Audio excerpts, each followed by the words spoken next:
الدنيا جوجو maxaa aragti ku laaban ka waran maanta dawladda federaalka Soomaaliya hadii ay leedahay waxa caawinayna dadkii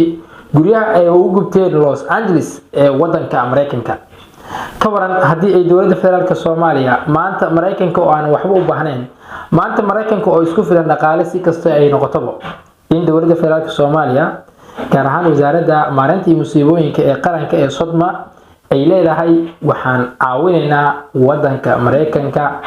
inta badan dadka magaalada Los Angeles ay ka soo gaareen ama guryahooda ay ka gubteen ay leedahay dawladda federaalka Soomaaliya maanta waa caawinaynaa ka waran daawade gaalkii aktarka ahaa oo inta badan malaayiinta doolar ku bixin jiray reer Falastiin si loo dhibaateeyo ama reer Falastiin si loo baabi'iyo ninkii malaayiinta doolar ku bixin jiray oo gurigiisii hantidiisii ku baabi'een Los Angeles hadii maanta ay dawladda federaalka Soomaaliya ay leedahay waa caawinaynaa waa nasiib darro aad iyo aad u haysato ama ayaan darro ay u haysato dalka ka waran dawlad ayadaba dadkeedii wax u tarila ka waran dawlad ayadiibo dadkii ay xukuntay ay wax u qaban weysay maanta dhehayso waxa caawinaynaa Mareykanka ama waxa caawinaynaa dawlad shisheeye sama ka habooneen maanta in ay u soo gurmadaan ay waxna tusaan in ay garabkooda ay taagan yihiin walaalaha reer Falastiin maanta markii ay leeyihiin Mareykanka ayaa caawinaynaa yaani intaasi waxay ka tahay dawladda federaalka inta badan dadka u joogo talada dalka ama u joogo wasaaradaha kala duwan waa dad inta badan aan aqoon u lahayn aan xirfad u lahayn aan dad qof kasto title-ku haysto qof gooni oo hoos jooga ay iska maamulaan yaani kuwa kale oo joogo oo ku magacaaban waa maqaar saar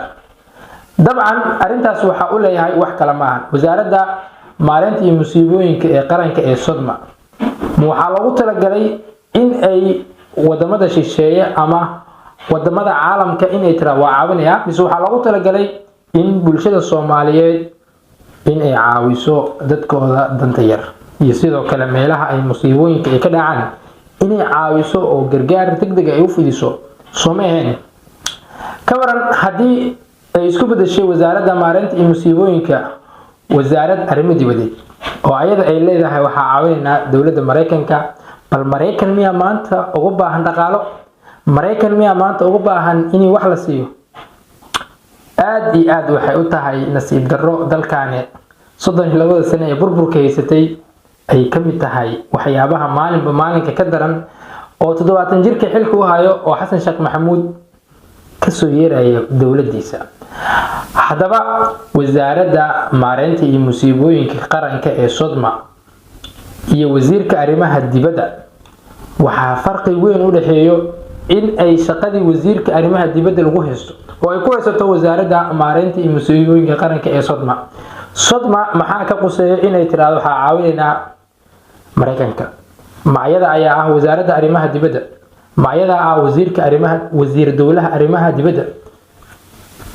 hadaba inta badan waxa ognahay gobolka Gedo hal sano ka hor in buundooyinkii ay ku dhufteen wabiga Jubba fatahaadii inta badan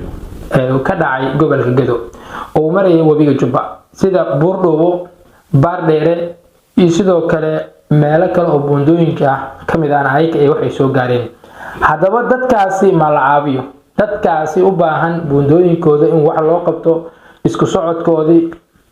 ma la caawiyo oo wax ma loo qabto ayka dawladda shisheeye loo daba dhaqay hadaba wasiirka koowaad ee wasaaradda ama wasiirka koowaad ee dalka ee ra'iisul wasaare Xamse inta badan xilka uu ku magacaaban yahay iyo sida looga hoos shaqeysanayo wax isla maahan hadaba waxa arinta inta badan la yaab kale ama arinta fajaca leh oo qof kasta oo Soomaali ah uu la yaabay waxay tahay dawladda federaalka Soomaaliya ayaa maanta waxay caawinaysaa Mareykanka yaani waxa la caawinayaa Mareykanka waxa caawinayo federaalka hadaba ma iskeen mise may ka dhaadhici waa adiga Soomaaliga ah fadlan wixii fikirkaadii faalaada qaybta hoose ee commentiga inagu dhaaf halka sida tooska noogu daawanaysaan waa barteena YouTube-ka ee Man Official daawada hadii ay tahay muuqaalka